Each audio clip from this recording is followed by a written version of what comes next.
Noticias del mundo, actualidad y tendencias, política y enfrentamiento, periodismo y controversia.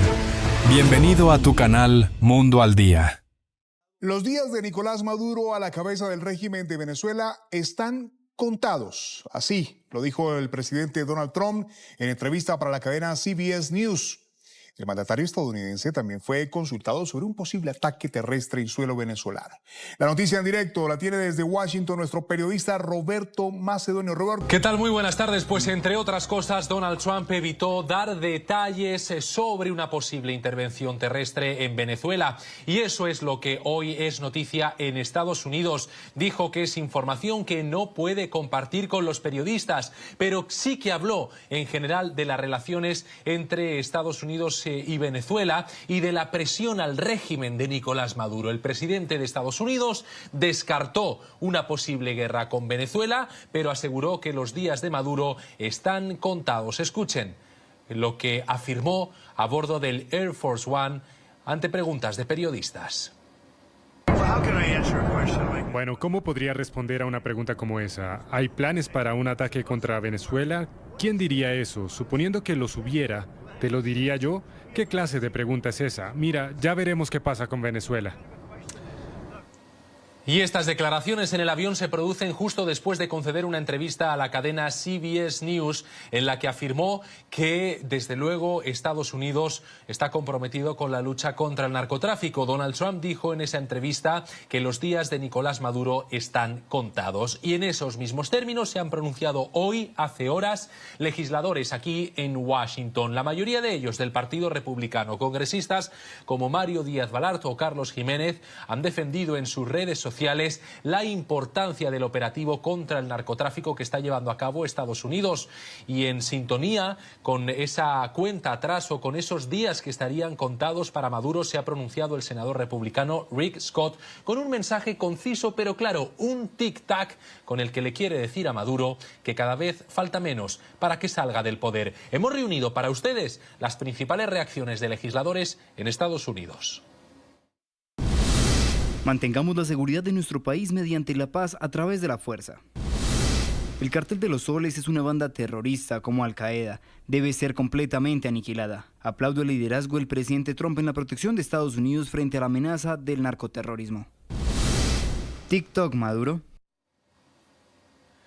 De todo esto hemos hablado con expertos como el presidente de Venezuelan American Citizens, Ernesto Ackerman, quien durante una conversación con NTN 24 aseguró que sí, como dijo Donald Trump, como insiste Rick Scott, los días para Nicolás Maduro están contados, dice, pero también pide paciencia al pueblo venezolano. Este movimiento que está ahorita en el Caribe no es por pasear o por ir a pescar o por ir a agarrar unos cuantos barquitos de droga. Yo creo que esto definitivamente, como lo dijo el presidente Trump ayer, los días de Maduro están contados. Ahora, también pedirle a la comunidad venezolana un poco de paciencia porque se desesperan, creen que esto es algo de un día para otro. Yo creo que todo esto lleva una cantidad de planificación, estrategias, etcétera. El hecho de que hayan movilizado ahora el portaaviones más grande de los Estados Unidos al Caribe, yo creo que algo se está viendo que no va a ser tan fácil. Pero de qué va a ser, porque si no, no hubieran movilizado. Esto está costando millones. Más analistas consultados por NTN 24 explican con detalle en qué consistiría la operación que está llevando a cabo Washington, entre otros Juan Pablo Villasmil, quien aseguró que todo se trata de una maniobra de máxima presión al régimen de Nicolás Maduro para forzar la salida del dictador. Entonces lo que se está intentando hacer es aumentar la presión, ¿verdad?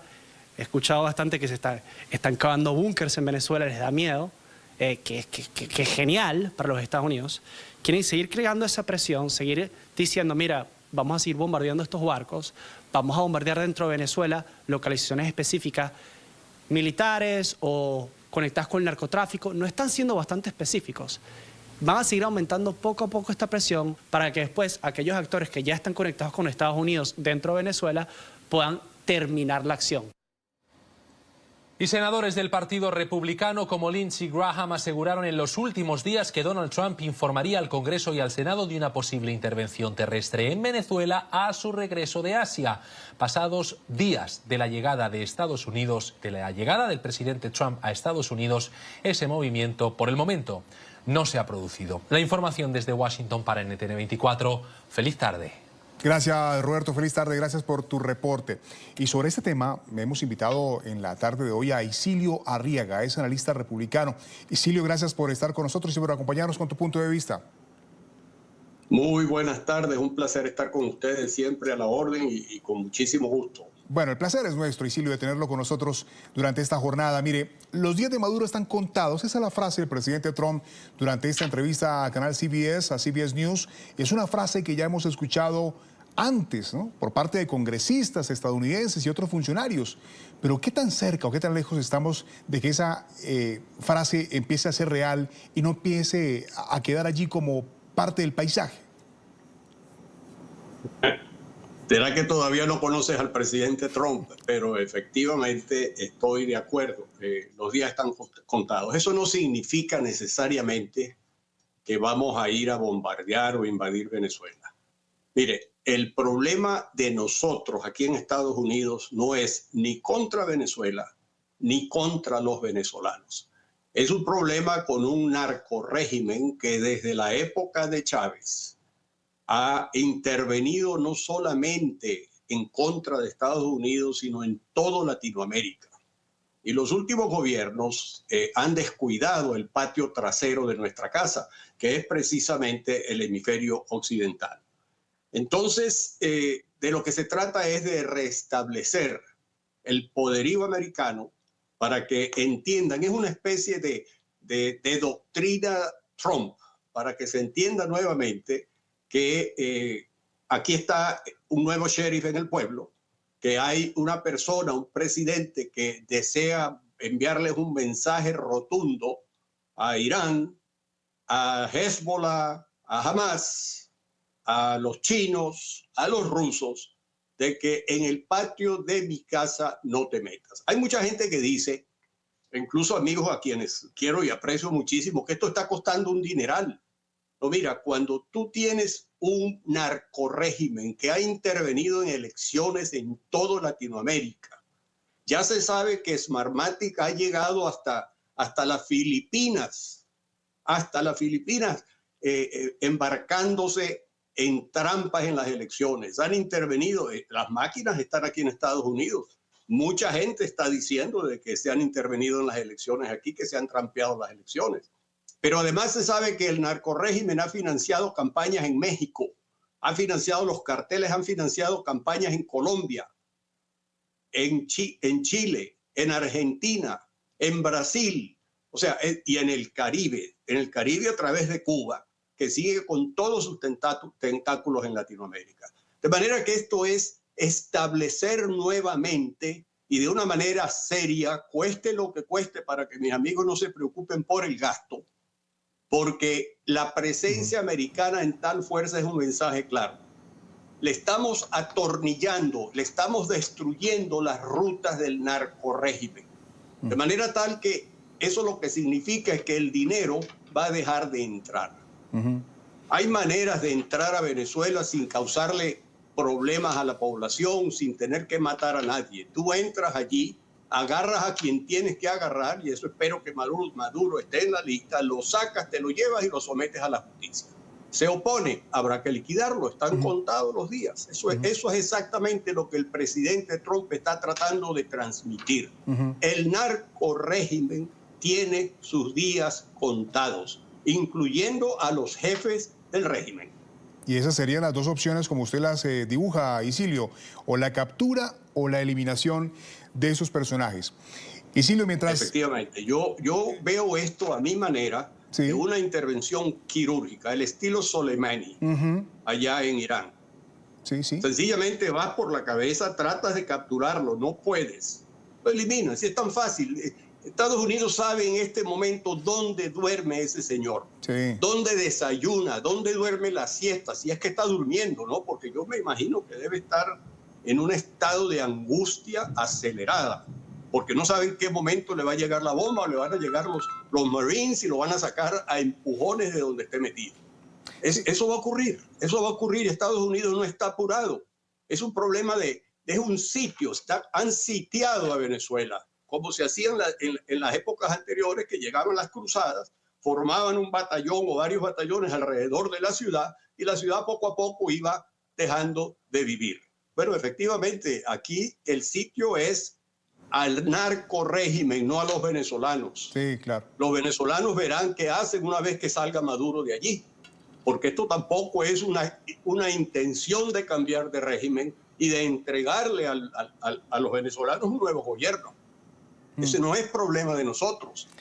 Estados Unidos ya terminó con eso de estar cambiando el régimen para poner otros. Eso ha traído consecuencias nefastas para la nación. De manera que yo confío que los venezolanos están de una manera clara y precisa, saben lo que tienen que hacer una vez que se elimine el narco-régimen. Exilio, lo que estamos hablando, ¿no? Esa espera desespera un poco a los venezolanos, ¿no? Porque aumenta la tensión por el futuro del país, sigue esa operación en el Caribe y el Pacífico hundiendo narcolanchas, que ya, como lo hemos visto, han dejado más de 65 muertos, pero las operaciones terrestres de las que habló el presidente Trump, pues aún no hay un registro certero. ¿Qué ha pasado con este paso del ataque terrestre a esas organizaciones criminales, ¿no? Porque, claro, entendemos que son misiones secretas que nadie revela, pero ¿qué ha pasado allí? Porque hay como una cierta pausa en ese paso. Yo perfectamente entiendo la angustia de más de 25 años de espera por este momento. Es angustioso, yo la siento, yo nací en Venezuela, yo igualmente siento la angustia de que, bueno, ¿cuándo vamos a salir de esto? Pero yo no tengo toda la inteligencia, de la información de inteligencia para saber cuándo. Lo que sí sé y estoy absolutamente seguro es que ya hemos entrado a Venezuela. Ya tenemos el patio reconocido, tanto por vía aérea como por vía terrestre. Eso está clarísimo. Nosotros sabemos dónde está cada quien en qué momento, y eso se hace a través de inteligencia interna, a través de recorridos internos, sin que nadie sepa qué se está haciendo, porque de eso se trata la inteligencia. De manera que la angustia pues es comprensible, pero yo les garantizo que va a ocurrir. Nosotros tenemos alrededor de 300.000 muertos al año en este país por los carteles mexicanos, colombianos y ahora la cabecilla de los carteles, que es el narcorrégimen de Maduro. Bueno, usted lo dice, ya se ha recorrido y se sabe mucho, pero también recordemos que en la última semana ese aproximamiento de los aviones, los B-1, ¿no? Los bombarderos que estuvieron por allí también cerca, pues también tienen una información vital sobre lo que está pasando, porque en la última semana se acercaron demasiado. Bueno, pero ahora también hay otro punto de vista y que tiene que ver con esa llegada del portaaviones del Gerald Ford, que podría ser determinante en esta lucha contra organizaciones narcoterroristas, ¿no? Con el despliegue que ya está dispuesto en el Caribe, ¿no es suficiente? ¿Por qué haría falta llevar más equipo y hombres a la zona? Porque el Gerald Ford sabemos que es el portaaviones más grande del mundo y con una capacidad de ataque impresionante. ¿Por qué esperar al Gerald Ford si ya hay suficiente equipo allí? El Gerald Ford, el mensaje del Gerald Ford no es para Maduro. Nosotros con los barcos que están ahí, con los 4.000 o 10.000 hombres que están ahí, si queremos invadir a Venezuela, eso va a ser un paseo. Habrán muertos desafortunadamente de lado y lado, pero va a ser un paseo, va a ser rápido. El mensaje del Gerald Ford es para la China y es para Rusia, es para Cuba, es para los aliados de Irán, para que sepan que Estados Unidos está dispuesto a movilizar lo más poderoso que hay para proteger el hemisferio occidental. El patio trasero de nuestra casa no se toca más. Y ese es exactamente el mensaje. Para eso es el Gerald Ford, no para sacar a Maduro. Tú no necesitas ese barcazo para sacar a Maduro. Lo sacas con 40 milicianos de estos, con 40 hombres que vayan allá y lo busquen porque saben dónde está y lo sacan rapidito. Esos Special Forces, las fuerzas especiales de la Marina, eso lo sacan pero en 2 minutos, sin ningún tipo de problema. Así que el Gerald Ford es nada más y nada menos que para los adversarios que pretenden meterse aquí en Latinoamérica, porque el comunismo los ha dejado entrar, los narcotraficantes los han dejado entrar, han vendido las patrias a personajes y y a países que no tienen ningún sentimiento que no sea el aprovechamiento de Latinoamérica en beneficio del comunismo, en beneficio de la represión, en beneficio de la distribución de drogas por todo el mundo, que es nuestra guerra en este momento. Isilio, sobre eso que usted acaba de decir, va mi siguiente pregunta, porque ¿ha cambiado la estrategia para buscar la salida de Maduro del poder en Venezuela después de que Rusia dijera que apoya al régimen de Caracas? ¿Esto es posible? ¿Se involucraría a Rusia o China de alguna manera, de alguna forma? Y teniendo en cuenta lo que usted acaba de decir, que el Gerald Ford es un mensaje a otros personajes dentro de este escenario. ¿Qué piensa usted? Mira, yo siento que lo que los chinos están diciendo en este momento y los rusos más recientemente es un saludo a la bandera. Es para no quedar mal. Ellos saben perfectamente bien que también sus días en Latinoamérica están contados. De manera que mira que ya lo sacamos del canal de Panamá y ni chistaron. Y así poco a poco van saliendo y se van yendo porque saben que se les acabó el cuento. Es la doctrina Trump, es la doctrina Trump. Él va a proteger el hemisferio occidental y lo va a proteger y a lo mejor sin echar un solo tiro, nada más que con presencia de mensaje. Aquí estoy yo soy ahora el sheriff y ahora ustedes respetan. Ya los rusos sacaron a su gente de la embajada rusa y después dieron unas declaraciones ahí de que apoyamos a Venezuela y vamos a seguir entrenando. No, hombre, eso es saludo a la bandera, como te digo, eso no tiene ningún tipo de efecto. Isilio, ¿en qué condiciones militares se encuentra el régimen de Venezuela? Porque se dice que su tropa está disminuida, que no está preparada, sus equipos militares de respuesta tampoco estarían en las mejores condiciones. Hemos visto lo que Maduro ha vociferado por todos lados sobre el tema de sus milicianos, pero ¿cuáles son las condiciones reales de Venezuela para enfrentar un posible ataque? Mira, me da hasta tristeza tener que conversar estas cosas porque desafortunadamente las Fuerzas Armadas venezolanas están en una condición precaria. La Fuerza Aérea, los aviones están en mala situación, son aviones viejos que para enfrentarse a un F-35 sería como un león peleando contra una cabra. Es realmente triste. La infantería, o sea, la armada, las fuerzas terrestres, están cuidando algunos puestos alrededor de toda Venezuela y no les está llegando la comida a tiempo. Tienen que pedirle a los vecinos que por favor los auxilien, les den el agua que necesitan. Da tristeza ver cómo agarran a gente mayor, por no decir ancianos, sino realmente gente mayor, súper madura, yo diría de 60 años promedio y quizás algunos de más, a salir adelante con un machete y a jurar a la bandera y a jurar al país de que van a defender la patria. ¿Contra qué? Contra los infantes de marina americanos, que vienen armados hasta por las orejas, que van a salir con un machete en mano. No dan un paso, no pueden dar un paso antes de que les hayan volado la cabeza de un tiro. De verdad que eso es lamentable que ese show que están montando nos vaya a amedrentar de alguna manera. Es triste. Pues por eso que yo creo, honestamente, que nosotros no vamos a invadir Venezuela, a menos que sea ya un ultimátum de última hora, una cosa que no estaba prevista, que siempre en acciones de guerra cualquier cosa puede ocurrir. Sí. Pero yo no creo en el fondo de mi corazón, y conociendo al presidente Trump como lo conozco, que él vaya a tomar una acción contra el pueblo venezolano, ya sea un pueblo chavista, ya sea un pueblo pro democracia, es el pueblo venezolano. Y a nosotros no nos conviene ir a matar a nadie. Claro. Lo que nosotros queremos es sacar a Maduro de ahí para ver si acabamos con los 300.000 muertos al año que nos están pasando por el uso del fentanilo.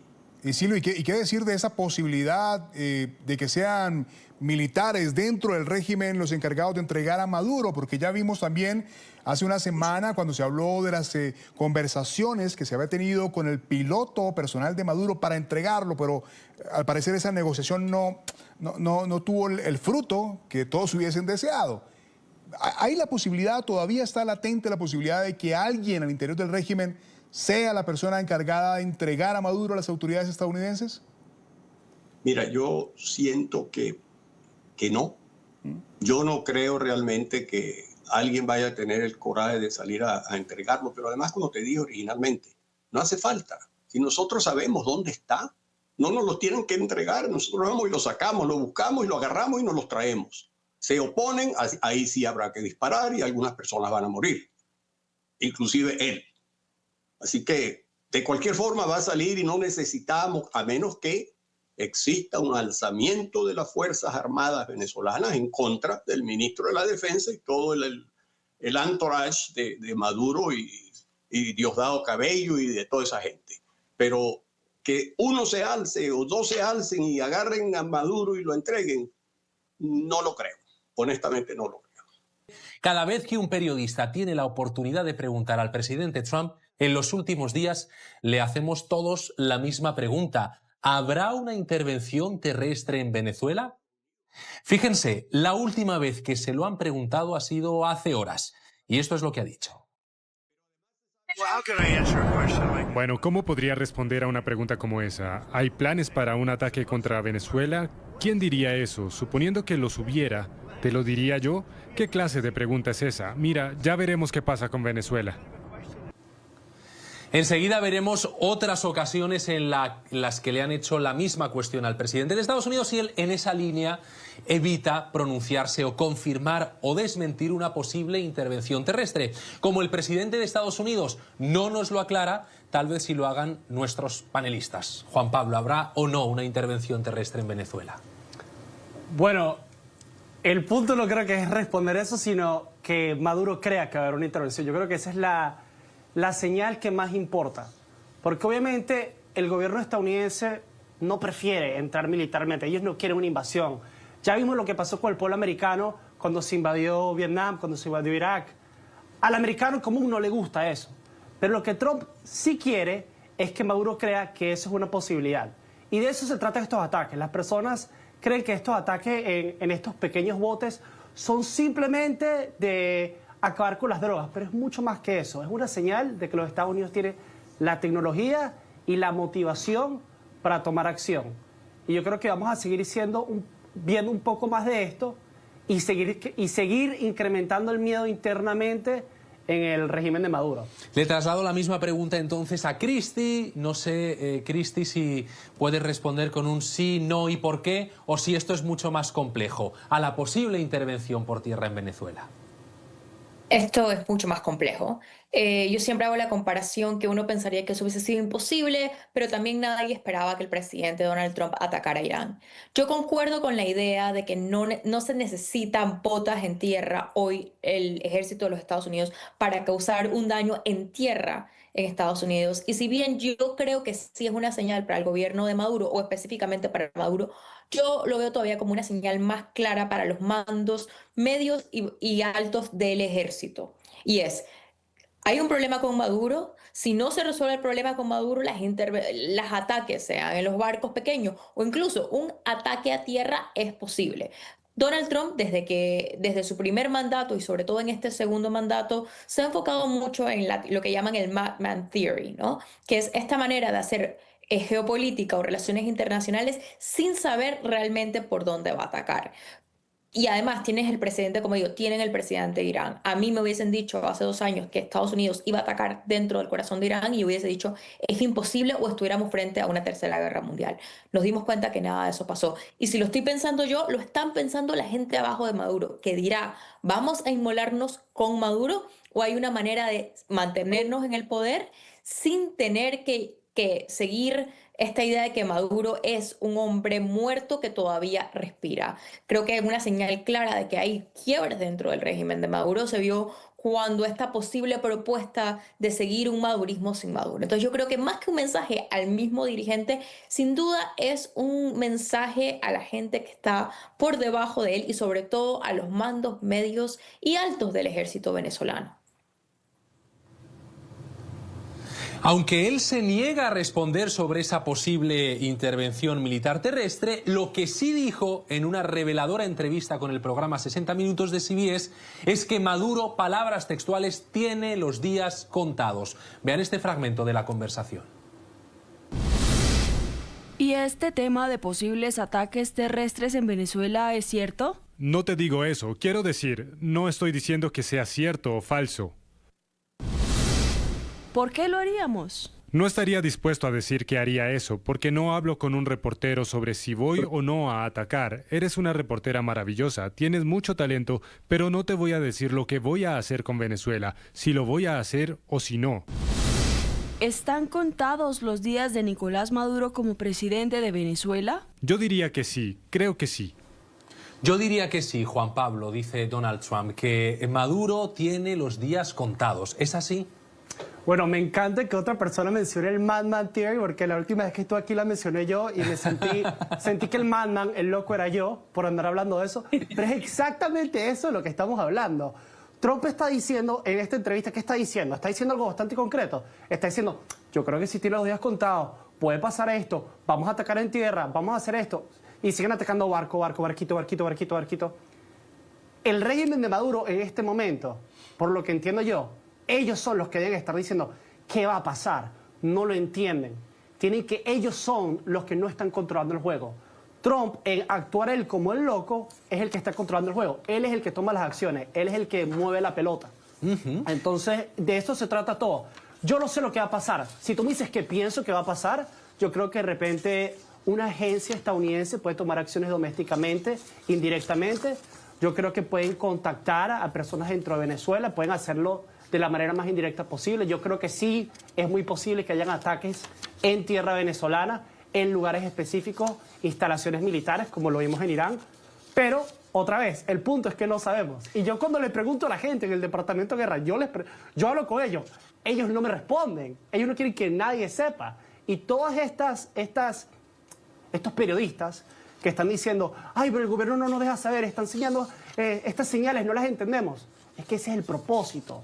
No es que Trump esté loco, sino Trump quiere parecer loco. Y a la gente domésticamente le molesta, y lo entiendo profundamente, pero aquí está esta tensión de ser un mandatario que quiere liderar en el mundo y un mandatario que también quiere que su gente esté feliz. Siempre va a existir esa tensión. Juan Pablo, pero cuéntanos qué se habla en el Departamento de Guerra entre pasillos. ¿Tú qué tienes acceso o qué preguntas les haces? Yo no, te prometo que no se lo voy a contar a nadie. No, y ellos...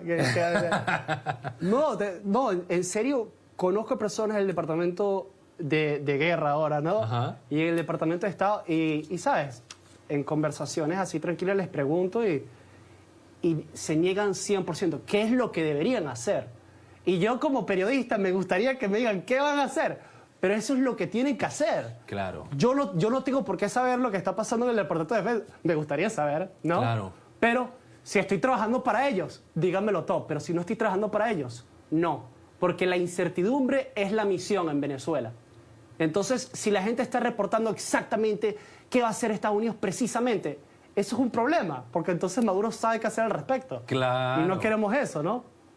En cualquier caso, Juan Pablo, Cristi, hay muchas personas aquí en Washington que comparan todo esto con los días previos al ataque a las instalaciones nucleares de Irán. Cristi, y ya entonces Trump dijo que no iba a atacar, que se iba a tomar 2 semanas para pensar al respecto, y al día siguiente hubo un bombazo.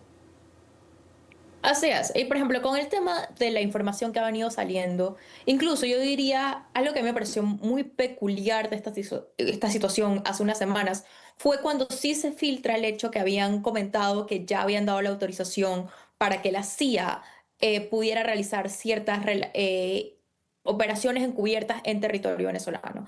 A mí, ¿por qué me llama esto la atención? Porque la CIA en Latinoamérica y en todo el mundo ha realizado millones o miles de acciones encubiertas que salen o muchos años después o mucho tiempo después o simplemente no nos enteramos. Para mí, que se hubiese filtrado esa información o que hubiesen dado esa información simplemente refleja un poco la imagen que le quieren hacer ver al régimen de Maduro, y es que cualquier acción está en la palestra, la palestra de posibilidades. ¿Y por qué es importante? Porque yo al final creo que esto no pasa por Maduro. Yo creo que estas son señales, ¿no?, que lo que le tratan de indicar a la gente alrededor de Maduro, que mantenerse con Maduro no es no parece ser una política que va por buen camino, ¿no? Yo creo que incluso esto lo estamos hablando con el tema de Irán, pero una de las cosas cuando muchos hacen también la comparación o tratan de hacer la comparación con el tema de Panamá y la invasión en el 89, que este año cumple 36 años. Yo digo, hay muchas diferencias entre Panamá y Venezuela. Uno, territorial. Dos, Panamá, Estados Unidos ya tenía bases en Panamá. Y dos, primero ahorcaron económicamente al régimen de Noriega.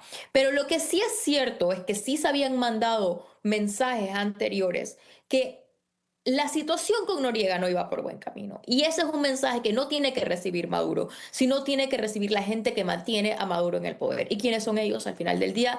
Sobre todo, no solamente sus aliados, que por lo menos ya también han filtrado que hay una opción o hay una posibilidad que ellos contemplan de un régimen chavista o madurista sin Maduro, pero sobre todo yo creo que esto es un mensaje a los militares que dicen, sigan apoyando a este régimen y la situación no va por buen camino. Y no es mucho lo que tiene que hacer Estados Unidos en términos de seguridad para poder atacar al régimen. Y lo que quiero añadir yo es que cuando yo estuve en Israel hace pocos meses, que fue cuando los ataques de Irán empezaron a ir a Israel, el día antes de que los ataques empezaran, yo estaba en Israel y nos íbamos a reunir unos periodistas con el embajador de Estados Unidos a Israel, y el mismo día ese embajador canceló y vino uno de las personas que trabajan para el embajador y nos dijo a todos los periodistas en la mesa: miren, tranquilos, que no va a pasar nada mientras estén acá. Comimos toda nuestra comida, el hummus, todo súper tranquilo. Y esa misma noche fui al hotel en Jerusalén y empezaron los ataques en Irán. Entonces, esto es lo que quiero decir. ¿Qué estaba pasando una semana, 2 semanas antes de que esa acción empezó en Irán? Están hablando de negociación, de paz, de denuclearizar Irán. Incluso, públicamente, la gente decía que Israel y Estados Unidos están teniendo una pelea sobre Irán. Pero el mismo día que empezaron los bombardeos, yo estaba en Jerusalén y nos dijeron a nosotros, a los periodistas, miren, tranquilos, no va a pasar nada. Y sí pasó algo, pasó mucho. Y sí pasó, es que claro, pues tienen su estrategia de comunicación, no nos pueden revelar qué es lo que dice Trump, lo que ha reiterado, por mucho que queramos a los periodistas determinada información sensible, pero oye, por otro lado, nuestra obligación, ¿verdad?, es preguntar y ya ellos que respondan o no lo que quieran, como el secretario de Guerra, hablábamos del Departamento de Guerra, al propio Pete Hegseth le han preguntado también por esa posible intervención terrestre en Venezuela y ha dicho esto. Agradezco la pregunta, pero por supuesto no compartiremos ningún detalle operativo sobre lo que pueda o no suceder. No hay, desde luego, fugas de información en este momento, aunque según el Nuevo Herald y según también el Wall Street Journal, sí que estaría contemplando Donald Trump esa intervención terrestre. Es verdad que Trump desmintió al Wall Street Journal, Marco Rubio Christie desmintió a la información publicada por el Nuevo Herald, pero no olvidemos que Lindsey Graham, senador republicano, en su día fue el primero que dijo que Trump estaba contemplando esas acciones terrestres, ¿no? Así es. Entonces, como digo, sí es verdad que han dicho... Dicen una cosa, también han dicho otra, y sí se ha filtrado, en mi opinión, más información de lo que uno pensaría, ¿no? Se filtró lo del posible acuerdo, se filtró lo de la CIA, y al final del día se crea, incluso con el tema de las barcas, ¿no? Que al final esa idea de que nosotros no sabemos a quién están atacando con las barcas, ni quiénes son las personas que han muerto en las barcas, todo esto lo que crea es una situación de incertidumbre. Y yo repito, a la teoría que la que juega Trump, y es no solamente con el tema de Venezuela, sino en general, ¿no? Uno al final tiene al frente a una persona que consideran que es capaz de cosas que otros líderes, para otros mandatarios fueran líneas rojas. Para Trump no lo son, ¿no? Como digo, siempre Irán. O incluso, es decir, con el tema del cambio de política, con el tema de las barcas, nosotros ni siquiera, ni el Congreso sabe si Trump está realmente a quién está atacando. Nadie tiene idea, ni ha mostrado evidencia que diga a quién están atacando. Entonces, esto todo juega, si uno los ve de la perspectiva del régimen chavista, el régimen de Maduro, uno juega con que si habían presidentes que al mismo tiempo habían tenido líneas rojas, este presidente no lo tiene. Por ende, hay que tener muchísimo más cuidado o la situación es mucho más seria. Yo creo que sí es verdad que el régimen, a pesar de que históricamente en los últimos años no ha tenido incentivos de siquiera de hacer una transición o de querer hacer una transición, hoy se encuentran con una figura desde la Casa Blanca totalmente distinta. El régimen de Maduro, en los momentos, por ejemplo, en el que Biden le dio una oportunidad de salir con las elecciones que se dieron el año pasado, sabemos que se las robaron. Pero al final del tiempo, al mismo tiempo, Trump le regresa y le regresó las licencias a Chevron, que para mí siempre ha mandado un mensaje contradictorio, porque si uno quiere ahorcar un régimen, lo primero que tiene que hacer es ahorcarlo económicamente, cosa que Estados Unidos hizo con Noriega antes de la invasión. Entonces, yo creo que todo esto juega un poco, sí, efectivamente, a crear incertidumbre, pero porque el mundo, no solamente Venezuela en general, considera que tiene un presidente de Estados Unidos donde hay pocas líneas rojas. Y además, yo creo que sí juega un momento en él, y ahora cuando hablemos de las elecciones, donde hay un componente de la política doméstica de Estados Unidos, del presidente Trump frente a su votante latino. Yo no puedo distinguir, o sea, es difícil a veces diferenciar cuando la política internacional tiene un papel importante en la política doméstica. Y de cara a las próximas elecciones del próximo año, yo creo que esto va a seguir jugando un papel importante. Sí. Cristi y Juan Pablo, los que se han pronunciado en los últimos minutos y además sin pelos en la lengua han sido los legisladores, tanto congresistas como senadores republicanos, me refiero a Mario Díaz-Balart, Carlos Jiménez, Rick Scott, han emitido mensajes en sus redes sociales relacionados con todo esto de lo que hablamos, con esa posible intervención militar en Venezuela. Algunos más claros, otros más irónicos, vean ustedes. Mantengamos la seguridad de nuestro país mediante la paz a través de la fuerza. El Cartel de los Soles es una banda terrorista como Al-Qaeda. Debe ser completamente aniquilada. Aplaudo el liderazgo del presidente Trump en la protección de Estados Unidos frente a la amenaza del narcoterrorismo. TikTok Maduro. Ahí está, TikTok Maduro, dice Rick Scott, ¿no? Esa cuenta atrás que hemos escuchado en muchos vídeos también del Comando Sur. Hay entre los republicanos, en este caso, una afición por las cuentas atrás, ¿no? La escuchamos en los vídeos, los legisladores publican este tipo de mensajes, tic-tac, tic-tac. ¿Qué nos quieren decir? Bueno, yo creo que aquí es importante que los que nos estén escuchando sepan que estos individuos no están todos aislados, hablan entre ellos. Claro. En especial lo que las personas, algunas personas dicen despectivamente, ¿sabes? La mafia de Miami, la mafia de Florida. Todas estas personas, ¿de dónde son? Son del estado de la Florida. Están muy apasionados por el hemisferio, por Venezuela, no solamente porque están cerca de ellos, sino porque les importa políticamente, y obviamente son los que hablan más del tema, ¿no? Y conocen obviamente al secretario de Estado Marco Rubio. Entonces, cuando veamos a estas personas hablando del tema, no creo que los tengamos que distinguir tanto sobre lo que está diciendo el Departamento de Estado. Están todos hablando sobre el mismo mensaje, están todos tratando de crear esa imagen de que algo va a pasar, algo se viene. Pero eso es lo que diría yo. No lo podemos... Yo como americano, ¿sabes? Como ciudadano americano, yo los escucho y entiendo qué es lo que está pasando, pero lo que yo quisiera es que Maduro, como mandatario ilegítimo de Venezuela, no lo entienda. Juan Pablo, ¿quién sabe qué se le estará pasando a Maduro por la cabeza? Hay quien dice que irse a Rusia o a China. Eres un gran especialista en la política china y en la política rusa. Quiero comentar contigo el siguiente mensaje que ha publicado la Cancillería rusa hoy mismo porque apoyan a Maduro. Denunciamos enérgicamente el uso excesivo de la fuerza militar en la realización de acciones en operaciones antidrogas. Estas acciones violan tanto la legislación nacional estadounidense como las normas del derecho internacional. Rusia confirma su firme apoyo al liderazgo venezolano en la defensa de su soberanía nacional. ¿Rusia entraría de lleno a defender a Venezuela o estos solamente son compromisos políticos, estos mensajes? Primero quiero decir que me da mucha risa que los rusos anden hablando del orden internacional. Sí, el es paradójico, es paradójico. La soberanía, ¿no? Pero si yo te diré lo que yo pienso y lo que se ve bastante evidentemente es que, ¿sabes? En inglés le llamamos deterrence, ¿no? Y básicamente esa es la teoría de nada, lo que hemos estado hablando. Dejarle saber a los otros que podemos tomar acción inmediata y que podemos ser bastante fuertes para evitar el conflicto. De ahí viene la frase que en la fuerza está la paz, ¿no? Que siempre la repite Donald Trump. Lo que quieren los rusos en este caso es dejarle saber al mundo de que ellos pelearían por Venezuela, Pero si somos realistas por un momento, Rusia está bastante desgastada en Ucrania.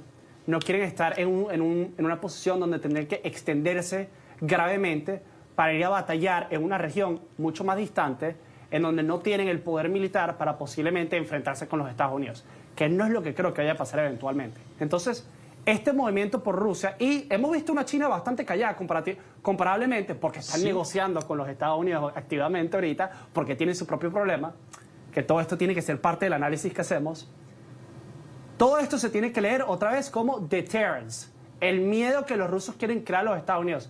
Pero si te pones a ver los números, que no vamos a estar aquí media hora hablando de los números, los rusos no tienen cómo defender Venezuela. O sea, no existe un escenario en donde Rusia pueda pelear en Ucrania y en Venezuela. No lo hizo en Siria. Es cierto. En Siria se acabó rapidísimo. A ellos les encantaba Assad. ¿Y por qué no defendieron Siria? Pero ellos dijeron que lo iban a hacer, porque no podían. O sea, no tienen cómo. Juan Pablo, rápidamente, tú que has seguido de cerca el viaje de Trump a Asia, ¿habló Trump con Xi Jinping de Venezuela o no? ¿O ese tema no se abordó? No se mencionó Venezuela y tampoco se mencionó la venta de chips de Nvidia, que también se creía que se iba a hablar mucho. Trump, a propósito, tampoco mencionó Taiwán. Trató de hablar casi solamente del tema de aranceles, porque a veces evitar esas conversaciones cuando se quiere llegar a un acuerdo es necesario. Y yo creo que tenía todo el sentido del mundo que no iba a hablar de estos temas más controversiales cuando lo que quería era un acuerdo, ¿no? Evitar esas conversaciones. Me parece inteligente. Amén. 2:22 minutos, estamos en directo, tenemos una noticia de última hora. Atención, porque según publica NBC en estos momentos, el presidente Trump estaría preparando una operación militar secreta en México para atacar a los carteles de la droga. Cristi Ramírez, tenemos 30 segundos para acabar este bloque. Lo cerramos con esta última hora que se acaba de conocer. ¿Qué implicaciones tendría esta operación de la que no se conocen más detalles, más allá de que se trata, como digo, de una operación militar secreta en México contra los carteles de la droga? Habría que ver la magnitud de la operación militar y qué tanto realmente cambia muchas de las operaciones que existen y siguen ocurriendo de la DEA, que no solamente ocurren en México, a veces ocurren en Colombia, en la frontera de Panamá con Colombia. O sea que habría que ver realmente la magnitud de esta operación militar y si es distinta a operaciones anteriores que han ocurrido. Pero también es bastante interesante porque a pesar de que ha habido un dime que te diré mucho con Claudia Sheinbaum, Trump ha demostrado que una de las líderes o uno de los mandatarios latinoamericanos que más ha respetado o respeta es a Sheinbaum. O sea que sería interesante ver qué implicaciones tendría a largo plazo con esta mandataria, ¿no? La actualización informativa de esta noticia de último minuto aquí en los boletines de NTN24 y en nuestra página web. Una operación militar secreta, repito, en México para atacar a los carteles de la droga. Pero hay mucho más, se lo contamos todo a la vuelta, ya regresamos. Elecciones en Nueva York. Mañana comienzan los comicios, pero no solo en Nueva York, también en varios estados del país. Y por cierto, todo apunta a que el ganador de las elecciones de la Gran Manzana será el candidato demócrata. Enseguida le van a escuchar porque queremos conocer mejor al que podría ser el próximo alcalde neoyorquino. Estamos en Club de Prensa y seguimos con Juan Pablo Villasmil, aquí en Washington, desde Madrid, Cristi Ramírez. Antes de entrar de lleno en esos comicios, me gustaría que intentemos entre todos vaticinar qué ocurrirá mañana y qué implicaciones tienen las elecciones de Nueva York. Cristi, ¿por qué son tan importantes para Estados Unidos? A ver, yo no creo que solamente las elecciones de Nueva York, yo creo que las de New Jersey y las de Virginia también de cara a las elecciones del próximo año. Como cualquier persona que ha seguido elecciones, sobre todo las elecciones de Estados Unidos, a veces no se trata de quién gana, sino por cuál porcentaje gana. Cuando nosotros estábamos viendo las elecciones del año pasado, uno de los counties que yo más le estaba prestando atención era Fairfax County, justamente en Virginia. Yo tenía una idea de que si Kamala Harris ganaba ese county con mucha amplitud, entonces sabíamos que otros counties parecidos iban a ser sencillos. Si se demoraba el resultado de Fairfax County, entonces Kamala Harris se estaba preparando para una muy mala noche. Yo creo que esa lectura la podemos hacer un poco de las elecciones de Virginia y las de New Jersey. sobre todo porque en New Jersey además hay un componente muy interesante para nosotros y es el voto latino. New Jersey tuvo de los pueblos y de las ciudades donde el voto latino más se movió de los demócratas en el 2020 a Donald Trump en el 2024. Entonces, de cara a ver cómo incluso le llegaron a dar 3 puntos más, a pesar de que Kamala Harris ganó el estado, 3 puntos más los latinos netos a Donald Trump, que fue, y sabemos que el voto latino para Donald Trump fue vital para sus elecciones. Entonces yo creo que estas lecturas que podemos ver de cara a las elecciones del próximo año es sumamente interesante y tenemos que prestarle atención. Obviamente nos concentramos mucho en las elecciones de la ciudad de Nueva York, uno por la importancia que tiene la ciudad de Nueva York y segundo porque tenemos 3 candidatos. Tenemos el candidato del Partido Demócrata que responde al ala más progresista del Partido Demócrata. Tenemos a un candidato independiente que es Andrew Cuomo, un viejo demócrata que tiene una larga historia, pues haber sido el gobernador del estado, y un candidato republicano. Se espera que el candidato demócrata gane y la inferencia que hay mucho de eso, de este triunfo, del triunfo de Matt Money, sería si se toma entonces el ala progresista el resto del establishment demócrata. Has hablado del voto latino, nos decía Cristi, nos explicaba por qué es tan importante ese voto en el caso de Nueva York. El 28% del electorado neoyorquino es hispano y por eso Mamdani, el candidato del que les estamos hablando ahora, ha publicado un vídeo en español para acercarse a la comunidad latina. Véanlo. ¡Hola Nueva York! Ya pueden salir a votar y estoy pidiendo su apoyo. Por favor, busque su lugar de votación más cercano y voten por mí para ser su próximo alcalde. Me postulo para hacer que esta ciudad sea más asequible para todos. Voy a congelar la renta, asegurar que los autobuses sean más rápidos y gratis y ofrecer cuidado de los niños menores de 5 años, gratis a todas las familias. Juan Pablo, ¿quién es este candidato que para muchos es una cara nueva, pero qué tiene de particular? Porque nos decía Cristi, es del ala, digamos, más a la izquierda del Partido Demócrata. ¿Cuáles son sus características? Bueno, yo creo que una característica importante es que su español no está tan mal, ¿no? Habla mejor que Alexandria Ocasio-Cortez, que se la pasa diciendo que es de Puerto Rico. Así que bueno, primero eso, Zorra, o sea, lo practicó. Felicitaciones. Pero yo creo que lo que representa Mamdani para la nación, porque es verdad, es una ciudad. Entonces no hay... Si tú no vives en Nueva York, no te va a impactar mucho, pero lo que sí representa para la nación es algo muy simbólico, que es que la juventud del Partido Demócrata se está elevando y el mensaje que ellos tienen no es un mensaje parecido al del establishment, como estaba mencionando Cristi. Yo creo que es muy importante enfocarse en que él está hablando primordialmente de acceso a vivienda, la situación económica del neoyorquino común, de una manera que de repente no lo han hecho otros candidatos. Lo hacía Bernie Sanders, pero Bernie Sanders no fue el candidato presidencial. Entonces, cuando tú ves a todos estos demócratas jóvenes siendo elevados con este mensaje, y si ganan las elecciones, esto empieza a representar un quiebre en no solamente la filosofía, sino también, y más importante, yo creo, la estrategia política. Porque antes se decía mucho, un comunista no puede ganar, un socialista no puede ganar. Vamos a moderarnos para llegarle al americano común. Y lo que está diciendo Mamdani es, mira, yo me estoy lanzando como un socialista abiertamente y voy a ganar, y le voy a ganar a Andrew Cuomo, que es de una de las familias más importantes en la política democrática de Nueva York. Entonces, ese es el mensaje que yo creo que nosotros deberíamos estar tomándonos muy en serio. Que un socialista con un buen mensaje sí puede ganar. Y esto tiene que cambiar la estrategia del Partido Republicano también. ¿Cómo le vamos a llegar a los trabajadores? Trump está haciendo un buen trabajo con el tema inmigración ilegal, con el tema aranceles. Son maneras de llegarle al trabajador. Y los demócratas, creo que muchos de los estrategas demócratas que han estado criticando mucho a figuras como Mamdani, deben estar en su esquina diciendo, bueno, no nos gusta su mensaje, pero es una buena campaña. Fíjate que lo decías tú, se presenta abiertamente como un socialista. Pues bien, Donald Trump le describe no como un socialista, sino como un comunista, ha dicho en la última entrevista que ha concedido el presidente de Estados Unidos. Advierte, dice Trump, del peligro que supondría, según él, la victoria de Mamdani. Soren Mandani, socialista democrático de 34 años. Comunistas, no socialistas. Comunistas es mucho peor que un socialista. Algunas personas lo han comparado con una versión izquierdista de usted, carismático, rompiendo las viejas reglas. ¿Qué opina al respecto? Bueno, creo que soy mucho más guapo que él, ¿no? Soy más guapo, dice Trump, en su habitual, con su sentido del humor, Cristi, pero realmente esto podría cambiar el modelo de ciudad de Nueva York completamente, ¿no? ¿A qué se expone Nueva York en caso de que gane las elecciones, como dicen las encuestas?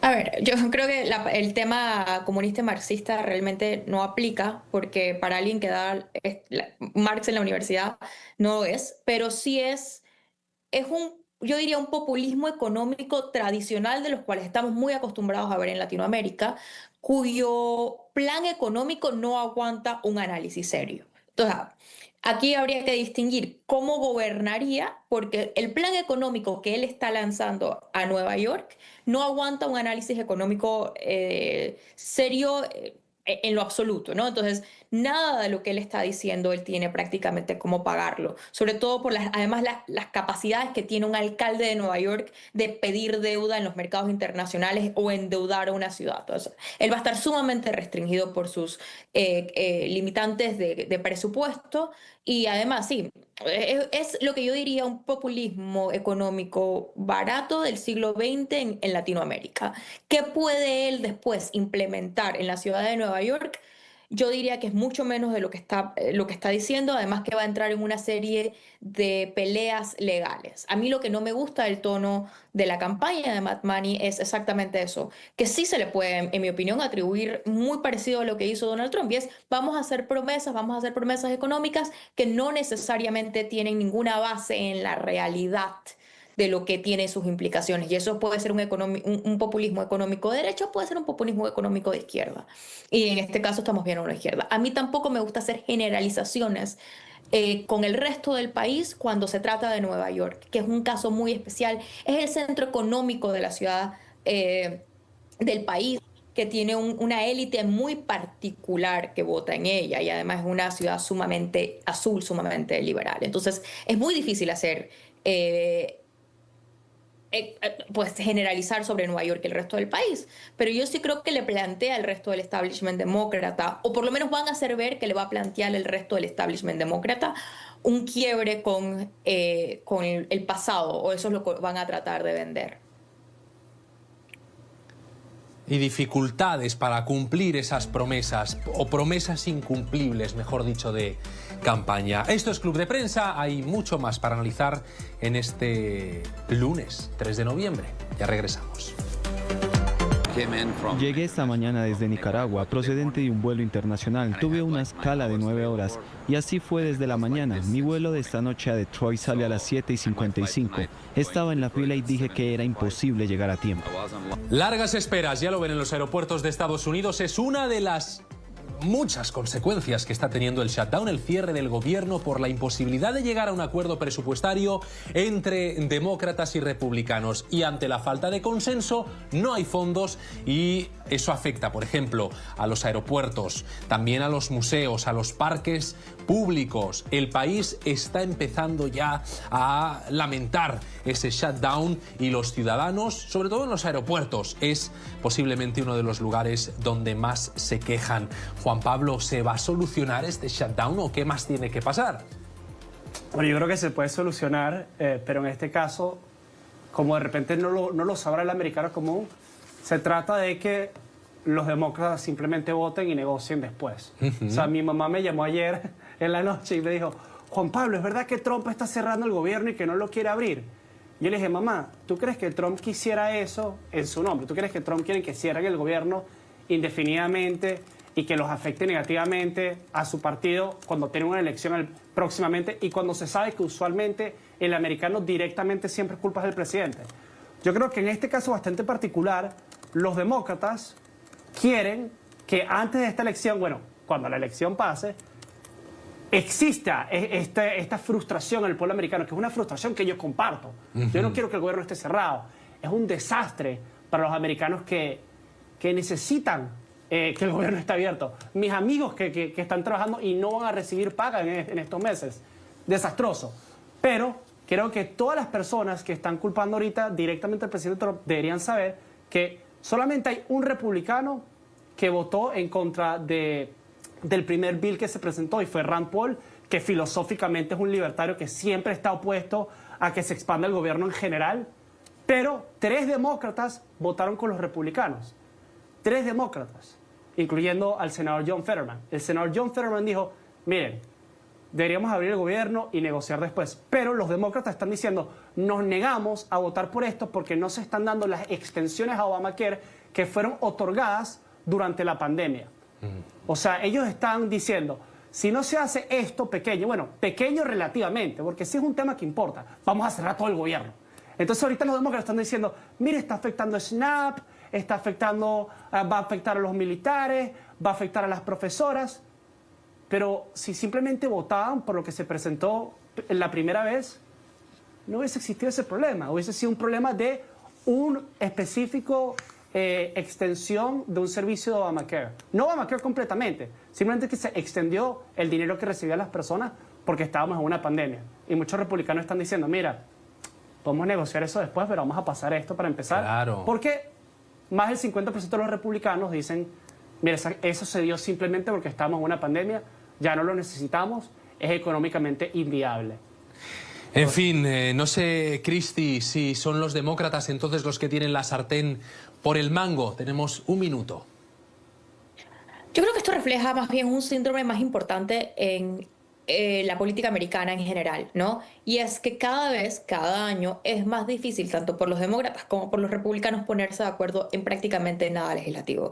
El quiebre empieza incluso antes de Trump. El quiebre de la cooperación entre los republicanos en la Casa y en el Senado, en verdad, empieza prácticamente desde mediados de la era Obama. Entonces, cada vez más, cada vez que estamos en este proceso, cada vez que hay que debatir un presupuesto, siempre estamos con el riesgo de un cierre. Ahora, no es la primera vez que se cierra. Sí se ha dicho que esta puede ser la extensión más larga. Al final, en los últimos presupuestos se logró pasar un presupuesto prácticamente a último minuto, y yo creo que simplemente refleja una situación que cada vez más los republicanos y los demócratas cada vez pueden trabajar menos juntos. Entonces yo creo que esto es un síndrome más importante que vamos a ver cómo se va a ir creando y cómo se va aficionando cada vez más con el tiempo. Y esto pasa porque ni un lado ni el otro ven a los otros como adversarios políticos o como colaboradores, sino como enemigos. Claro que sí, los temas coyunturales, eso es lo que queremos compartirles, y precisamente queremos darles a conocer que el presidente de la República, Nayib Bukele, inauguró 70 centros escolares construidos bajo el programa 2 escuelas por día. Esta iniciativa ha permitido intervenir cientos de instituciones educativas hasta el momento, una hazaña que ningún otro gobierno había logrado. La Escuela de Educación Parvularia Los Conacastes en Soyapango, el Centro Escolar Campamento Morazán en Soyapango, la Escuela de Educación Parvularia de Soyapango en Soyapango, el Centro Escolar Caserío La Junta, Cantón Joya Galana en Apopa. Estas son parte de las escuelas renovadas en su totalidad por el gobierno, gracias a la visión del presidente Nayib Bukele de entregar espacios dignos a millares de alumnos, considerando que todos merecen una educación de calidad, saldando así una deuda heredada por la incapacidad de administraciones anteriores. Entonces tenemos los cientos de escuelas iniciadas antes, las 324 en construcción, las que se van a ir agregando día con día, y de todas esas, 70 que se inauguran hoy. En esta oportunidad la inauguración fue simultánea en las instalaciones escolares distribuidas en San Salvador, Aguachapán, Sonsonate, La Libertad y San Miguel. Ya se limpió el terreno, pero ahora tenemos que plantar la nueva cosecha. Y esa cosecha debe crecer bien. Es nuestra responsabilidad que los niños de hoy no sean los delincuentes del mañana. Pero para eso requiere muchísimo dinero, muchísima inversión, muchísimo esfuerzo y muchísimas obras como esta.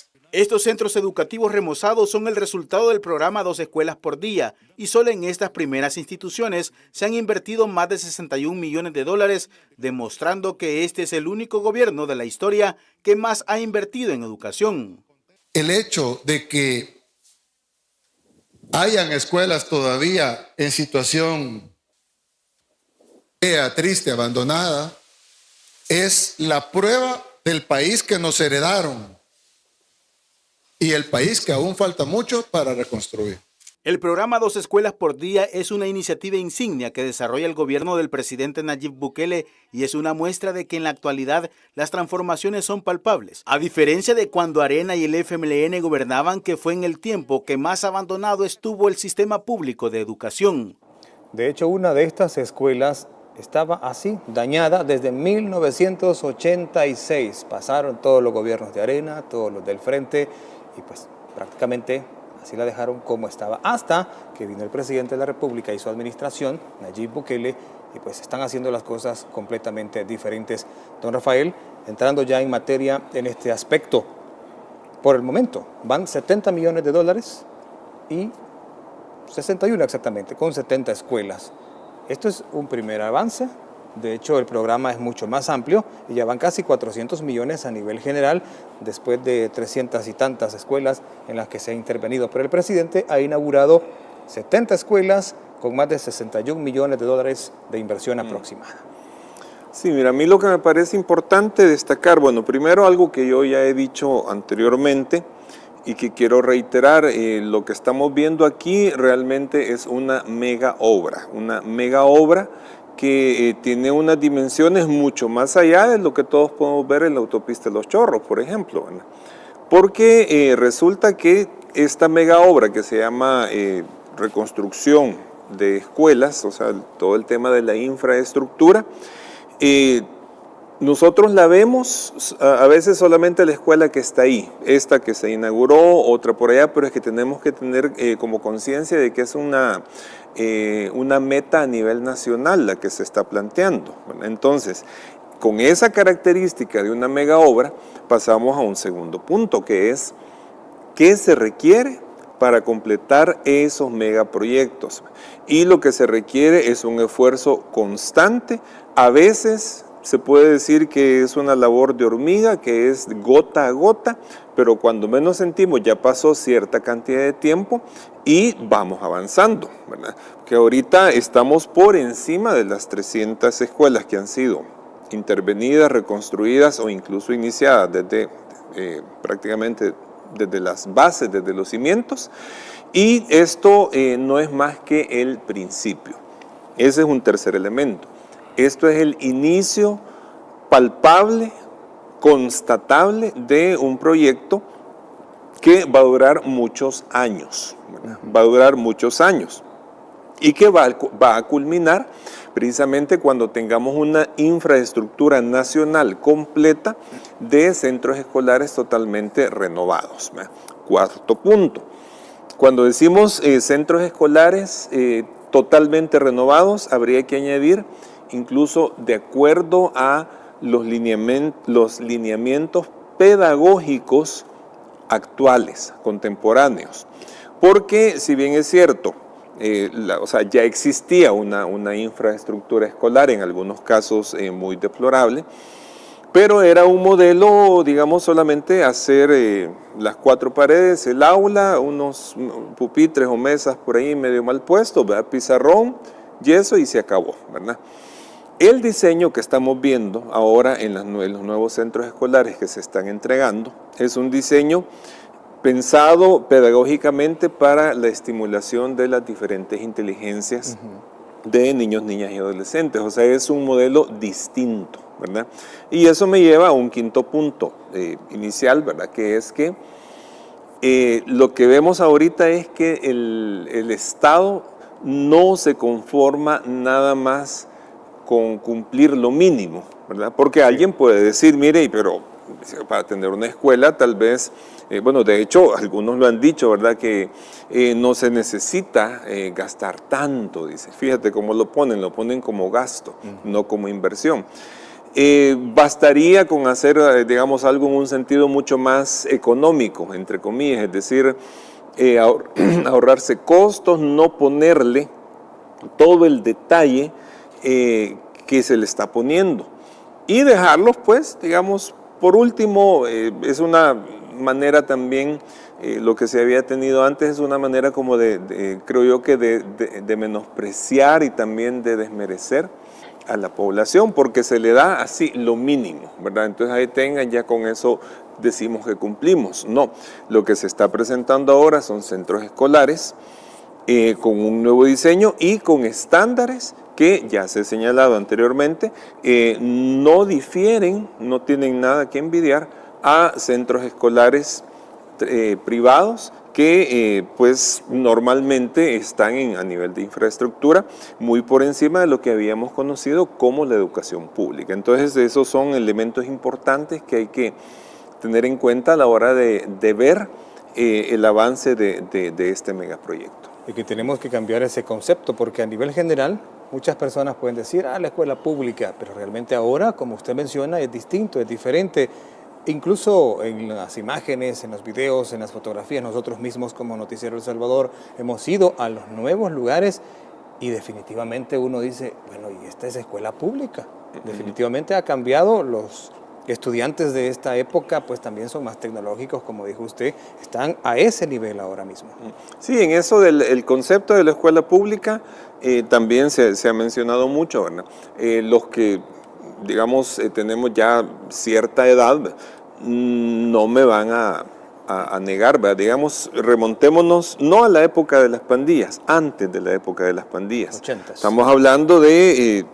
yo cursé, digamos, mi educación primaria en la década de los 70s. Más atrás todavía. Y ya en aquella época que se supone, pues, que... o sea, sí había digamos, una efervescencia preinsurreccional, pero de una u otra manera no estábamos en el terror de las pandillas aún. Ya en aquella época era un sinónimo de castigo, así, de castigo y de humillación, que te dijeran tus padres, si salís mal en las notas y reprobás el año en el colegio privado que te estoy pagando, de castigo te voy a mandar a una escuela pública. Sí, era una auténtica amenaza, ¿verdad? No solo por las condiciones de la infraestructura, sino que también por el ambiente de disciplina, o más bien de indisciplina que se tenía, y una serie de condiciones precarias. Ya desde aquella época estaba aquella estratificación social, es decir, si vemos la pirámide social, los estratos sociales más altos tenían posibilidad de pagar colegios y escuelas de calidad, ¿verdad? Y de calidad no solamente en infraestructura, sino también a nivel docente, a nivel de formación de valores y disciplina.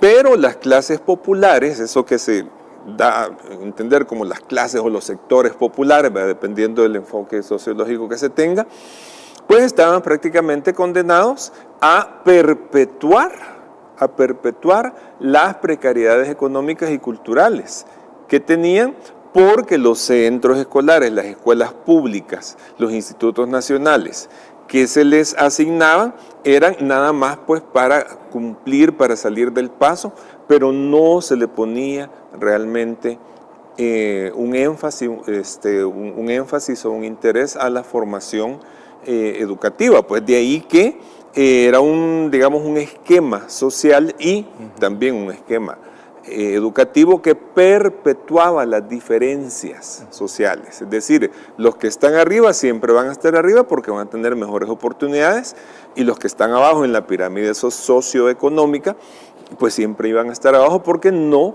se les daban las herramientas necesarias para que se produjera eso a lo que todos aspiramos, que es la movilidad social ascendente. Es correcto. Bueno, y con esta aproximación inicial de esta charla que tendremos dentro de aquí los próximos minutos, el gobierno inauguró otros centros educativos donde asistió la ministra de Educación, Carla Trigueros, también, y otros funcionarios. El presidente de la República dijo unas palabras bien importantes, se las quiero trasladar, que tras finalizar el conflicto armado en la década de 1980, si hubiera invertido en educación, su administración pues no hubiera tenido que meter a la cárcel a 70,000 pandilleros, por lo cual, decía el presidente, aspira a que dentro de 20 años, el gobierno que llegue allá, dentro de 20 años, dentro de 2 décadas, no tenga que repetir el capítulo que él, con su administración, ha resuelto, la inseguridad que era el pan de cada día en los desgobiernos pasados y ahora mismo las cosas han cambiado. Y sobre ese punto, don Rafael, es bastante interesante lo que plantea el presidente, porque dice, ahora mismo nosotros estamos sentando las bases para que las cosas continúen así en esta paz social que se ha conquistado con bastante esfuerzo. Sí, así es. Fíjese que hablando de esa época, de ese año 1992, cuando se generó un breve periodo de esperanza y de optimismo social por el fin de la guerra civil, ¿verdad? Sí. Yo creo que ahí no nos dimos cuenta del grave error que estábamos cometiendo como sociedad. ¿En qué sentido? En que nosotros veníamos de una guerra y de un periodo preinsurreccional de la década de los 70, un periodo dictatorial, de dictaduras reales, no imaginadas, y digamos de un periodo en donde socialmente pues había mucha represión, específicamente en el aspecto político, represión real, no de que te ponen un icono de payasito en lo que comentas en redes sociales, sino represión real. Claro, todo ese espíritu, toda esa sensación de haber salido de una guerra y de un régimen represivo y de unas dictaduras de los años 70, allá por el año 92 y con la transición de la disolución de los antiguos cuerpos de seguridad del Estado y digamos el despliegue de la nueva Policía Nacional Civil, se dio un periodo en donde socialmente se veía mal la imposición de reglas y de normas, donde socialmente se veía mal algo que en toda sociedad es muy necesario, que es la represión del delito. No digo la represión política, digo la represión del delito. Y eso se fue extendiendo por varios años, tanto así que se perdieron las normas de respeto y de orden dentro de los centros escolares. Sí. Pero también a nivel social, cuando comenzaba el fenómeno de las pandillas, hubo toda una corriente ideológica, diría yo, que decía, a estos jóvenes de las pandillas, digamos, son grupos juveniles que no causan mayor molestia, pues no, o sea, ante los señalamientos que algunas personas hacían de que miren, estos hay que controlarlos, salieron otros en su defensa, no, si realmente son jóvenes incomprendidos, o sea, se minimizó la dimensión del problema. Entonces, entre que se perdieron normas, entre que se temía a poner orden y entre la tolerancia, ahí fue que nos comenzamos a hundir en ese régimen de terror de las pandillas. Por supuesto, dentro de eso, la educación, o más bien la falta de una educación orientada a la disciplina social, jugó un papel importante, ¿verdad? Entonces, ya sabemos todo lo que nos costó, no necesitamos repetirlo porque lo hemos vivido, ¿verdad? Entonces, ¿qué es lo que corresponde hoy? Bueno, hoy se ha logrado con mucho sacrificio, con mucho esfuerzo y con grandes costos sociales, económicos, incluso políticos, ¿verdad? Se ha logrado desarticular a las pandillas, se ha logrado poner tras las rejas a una cantidad enorme de criminales que nos dejaron de herencia a esos gobiernos que les permitieron empoderarse o que directamente los empoderaron. Entonces ahora no hay que volver a cometer los errores del pasado. Por esa razón, el tema educativo es esencial en el sentido de inculcar una cultura de orden y de respeto, ¿verdad? Que es la base de la convivencia social. Y que por supuesto esto se fundamenta en una política de seguridad donde hay un mensaje, y un mensaje que debe quedar, todos debemos tener muy claro ese mensaje, que no se dio en los 30 años aquellos que hemos mencionado. El mensaje es el siguiente: el crimen no paga, tan simple como eso, el crimen no paga. Persona que se dedique a actividades criminales será puesta tras las rejas. echará a perder su vida, echará a perder su futuro, su presente y su futuro. Y se pasará llevando de encuentro también a su entorno cercano, porque siempre los familiares son los que más sufren las consecuencias inmediatas de tener a alguien que entró en la vida del crimen y luego pierde la vida o pierde la libertad. Entonces, ahí hay una clave importante para edificar un país sobre nuevas bases. Y en ese aspecto va también el combate a los remanentes de pandillas y a la cultura, la subcultura pandilleril que en algunos sectores todavía permanece y que es el momento para erradicarla y para formar nuevas generaciones que no solamente tengan el sentido de digamos, la obligación de comportarse como ciudadanos correctos, sino también las oportunidades para poderlo hacer. Tanto ha cambiado la situación ahora mismo con la administración Bukele, que ya van más de 25.000 también becas universitarias entregadas. El mismo presidente lo mencionó en su mensaje a la nación en cadena nacional de radio y televisión. Sí, fíjese que esto de las becas, ahí hay que señalar dos cosas. Bueno, primero es un concepto diferente. Un concepto diferente de que la beca no tiene que ser necesariamente para el que está.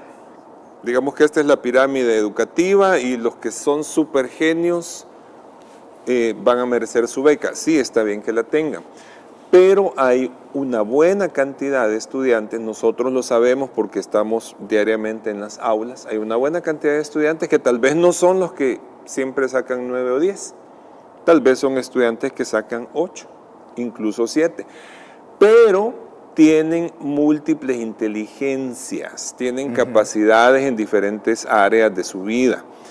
Y entonces ellos pueden también optar a becas para estudios superiores. Entonces yo creo que eso es algo muy importante porque en nuestro país todavía persiste el concepto tradicional aquel del coeficiente intelectual, de una inteligencia general. Cuando desde hace más de 40 años hay una teorización bastante fuerte sobre las inteligencias múltiples. Yo podría mencionar muchísimos casos que personalmente he detectado que hay estudiantes que incluso dentro de mi especialidad, que es la literatura, en materia de lenguaje y literatura, o que voy a pasar a hacer lengua y literatura, por ejemplo, hay estudiantes que en el área de gramática, le pongas el examen que le pongas, no te van a rendir.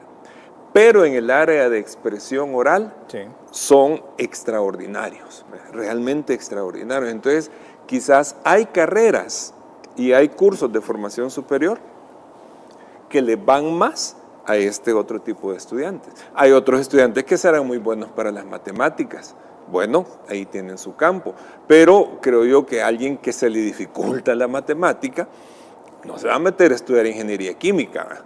Entonces tiene que buscar aquella carrera, aquella formación que sea más acorde con sus capacidades, porque las tienen, ¿verdad? Porque las tienen. Entonces ahí creo yo que es donde surge la oportunidad de que las becas ya no van a ser solamente para 1 o 2 por aula, ¿verdad? Sino que para muchos más.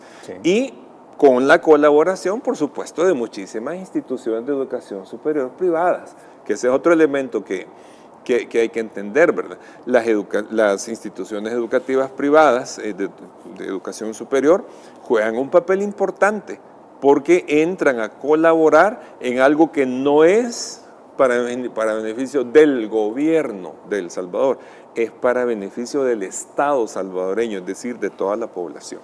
Eso que menciona usted de las inteligencias múltiples me lleva a recordar una etapa universitaria que yo como catedrático también realicé durante unos años recientemente. Actualmente estoy en otra carrera también, pero estudiando, y justamente con los compañeros y con los estudiantes que tuve en cierto momento a nivel universitario se puede ver que el modelo en algunos casos era basado en competencias, el saber hacer, saber comprender, saber desarrollar las actividades, pero también ahora mismo la oportunidad se abre para toda una amalgama de estudiantes que quieren encontrar sus propios sentidos y al final de cuentas este beneficio no lo tuvieron jamás, no lo tuvieron nunca y ahora ellos tienen la oportunidad, tienen las puertas abiertas para poder ser profesionales en las áreas en que sea requerido. Las múltiples inteligencias los van a llevar a este tipo de éxitos. Sí, de hecho hay, en esto de las múltiples inteligencias, uno puede recordar muchos casos y también muchas profesiones que de verdad requieren cosas bien particulares. Por ejemplo, yo he visto estudiantes, ya incluso en los 15, 16, 17 años, que ya se detecta cómo estos estudiantes tienen una enorme habilidad para entender las dinámicas, digamos, personales o los problemas personales de otras personas, de otros compañeros y compañeras de ellos, y la capacidad de hablarles de una manera que los puedan acompañar para encontrar las mejores soluciones, ¿verdad? Entonces, esa habilidad da, por ejemplo, para todas las profesiones que están relacionadas con la psicología, con la docencia, incluso a nivel de acompañamiento espiritual, ¿verdad? Que son cosas muy importantes. No demeritemos todo eso que acabo de mencionar, porque mucha gente cree erróneamente que aquellas personas que se dedican a las carreras humanísticas es simplemente porque son malos en matemáticas. No es así, no es así. No necesariamente. Las personas que se dedican a este tipo de carreras, digamos de inteligencias interpersonales o incluso intrapersonales, son habilidades muy importantes y muy decisivas en la sociedad. Solo por ponerte un caso, imagínate los problemas de salud mental que todavía nuestra sociedad está experimentando, que se reflejan en, bueno, digamos en los casos más extremos, ¿verdad? Todavía los pocos homicidios que se cometen, básicamente son por no saber manejar las propias emociones o no saber gestionar los problemas personales. Pero no solo eso, hay una cantidad de familias que se desintegran y que con un acompañamiento interpersonal para desarrollar inteligencias intrapersonales podían salvar la situación y no perjudicar a sus, si es una pareja, no perjudicar a sus hijos o solventar esos problemas de la mejor manera, problemas laborales también. Bueno, todas esas áreas son propicias para ese tipo de inteligencias. Lo mismo podemos decir de quienes se les da más, digamos, lo físico, lo del deporte, quienes tienen habilidades espaciales como que son propias para la arquitectura, incluso quienes tienen inteligencias relacionadas con la naturaleza, que son carreras propicias para la agricultura, que tanta falta nos hace, y así por el estilo. Lo importante es que busquen la carrera que está de acuerdo a sus capacidades y no le crean a aves de mal agüero que andan diciendo por ahí de que los estudiantes de centros educativos públicos no tienen las competencias y por eso van a fracasar. A esas aves de mal agüero no les hagan caso. Otras escuelas que en su momento quedaron pues prácticamente muy dañadas desde hace muchísimos años y que conforme vaya avanzando el programa irán siendo intervenidas.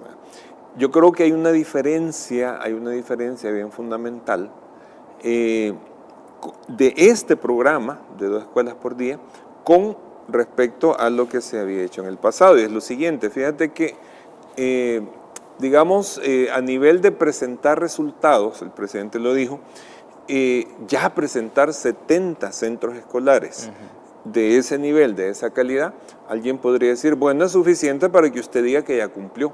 Pero esto solo es el inicio, esto apenas comienza. Y por otra parte, también creo yo que hay una expectativa razonada, no una expectativa ciega, una expectativa razonada en la población que va viendo que sí se va cumpliendo el compromiso, ¿verdad? Y ese es un compromiso que se va viendo día con día, que va avanzando. Entonces, aunque su centro escolar puede ser que esté más adelante en la fila, ¿verdad? O incluso pensemos de aquí a 4 años, centros escolares que hasta entonces van a ir siendo intervenidos porque son aproximadamente 5,000 centros escolares los que existen en el país, pero la gente yo creo que puede tener la expectativa razonada y razonable sobre la base de indicadores claros de que esa reconstrucción, esa renovación va a llegar en la medida en que el plan pues, va avanzando porque ya se van viendo resultados concretos. Es decir, no se trata, en este caso yo creo que lo que se hizo ayer que se presentó digamos, la inauguración de este primer paquete de escuelas, todavía eso refuerza más el compromiso de seguir cumpliendo. No es solamente decir se ha cumplido lo que se ha prometido, sino que se ha cumplido y eso aumenta o fortalece más el compromiso de que se seguirá cumpliendo. Yo creo que esa es una cosa importante porque muchas veces nos acostumbramos a que cuando se inauguraba alguna obra, si es que se inauguraba, ¿verdad?, pues decía, bueno, se cumplió, mucho gusto, aplausos y hasta ahí quedamos. No, aquí se cumplió, pero esto apenas comienza, ¿no? Otros inauguraban un chorrito y ahí salía la fotografía en grandes titulares de bueno, entre otras cosas, ¿verdad? Son imágenes que tenemos muy grabadas y que nos marcan un contraste importante con la forma de hacer las cosas. Sí, definitivamente. Y esto también me lleva a mencionar otro detalle bien puntual, que el presidente de la República reiteró el compromiso de la modernización del sistema educativo, pero también adelantando que el próximo año se van a implementar nuevas medidas para fortalecer la currícula y también los planes de estudio. Al mismo tiempo de la estructura y del andamiaje físico debe ir estos elementos que se mencionaba también al principio de la plática. Mencionaba usted la actualización digital, la tecnología, pero también la currícula. Esto es muy clave. Sí, es que mira, el tema con los programas de estudio, ahí hay una dificultad esencial. Todo programa de estudios, en el momento, sobre todo en la época en que vivimos, en el momento en que los especialistas están diseñando el programa de estudios, ya en ese momento hay un retraso con respecto a la realidad, sobre todo en épocas tan cambiantes como la que vivimos, ¿verdad? Antes no pasaba eso, porque antes podían pasar 10 años y digamos que la realidad social, tecnológica y cultural era más o menos la misma. Ahora no, ahora todo va a una velocidad impresionante, en donde incluso el rol del docente también ha cambiado mucho. Es decir, no podemos nosotros ahora seguir trabajando las materias como se hacía hace 10 y tampoco hace 5 años. Es que la realidad, bueno, en este año 2025, yo sostengo que en este año 2025 se ha dado un cambio esencial, fundamental, en la manera en que los niños, niñas y adolescentes aprenden. ¿Por qué? Porque ha sido en 2025 cuando los módulos de texto de inteligencia artificial ya son más confiables y tienen una interacción uno a uno con cada uno de los usuarios, niños, niñas y adolescentes, esencialmente distinta de lo que se podía tener hace 3 años. Entonces, ahora hay ciertos procedimientos, ciertas tareas, ciertos métodos de enseñanza que ya tienen que adaptarse a esa nueva realidad. Y sobre todo, considerando que además los estudiantes del sector público ya tienen un acceso digital a esos recursos, porque tienen sus tablets, tienen sus computadoras, tienen sus laptops, cosa que antes tampoco se tenía. Entonces esto marca un nuevo modo de ver y entender la educación, que requiere cambios en los programas y también cambios en la mentalidad docente, ¿verdad? La mentalidad y el rol del docente ha cambiado y eso requiere una actualización adecuada para que las cosas vayan caminando, digamos, pues tal vez no a la velocidad tan acelerada como están los cambios en la sociedad, pero sí por lo menos que no nos quedemos rezagados, porque esa es una realidad palpable, incluso en los centros, en los colegios privados, donde hay, digamos, una atención más, digamos, más personalizada a la formación docente, incluso ahí hay que correr muchas veces para ponerse a tono con la realidad tecnológica que estamos viviendo. Hay muchos padres de familias que en algunos casos ya están cambiando a sus hijos de colegios a escuelas, porque definitivamente la realidad es otra, definitivamente en el país. Y también un elemento clave que el presidente mencionó en esta inauguración de las 70 escuelas es que están ubicadas en Santa Ana, en Aguachapán, Sonsonate, La Libertad, San Salvador y San Miguel. Son 11,000 estudiantes y la distribución es exactamente así. Se van a concentrar en 40 en San Salvador, Santa Ana tiene 10 por el momento. La Libertad 9, San Miguel 6, Aguachapán tiene otras cantidades, pero esto también hay que hacer la diferencia. Existe el programa 2 escuelas por día que viene trabajando desde hace meses y actualmente ya van más de 350 colegios, escuelas, más bien dicho, que han sido pues remozadas en su totalidad con un monto de casi ya por un par de dólares, $400 millones exactamente. Sí, es una inversión importante y es una inversión sostenida, porque esto no se acaba acá, ¿verdad? Ya tenemos, por ejemplo, algunos datos preliminares, por lo menos lo que se ha presentado como propuesta de presupuesto general de la Nación para el próximo año, y vemos pues que se le da continuidad a este programa y también al tema de la formación docente, que eso, insisto, es importantísimo que los docentes, con los recursos y la infraestructura que van a tener en su entorno laboral, digamos, nos pongamos a tono con lo que demanda la sociedad en el presente y en el futuro inmediato, porque te digo, esto de la educación, los cambios son bastante acelerados y urgen de un compromiso de actualización constante.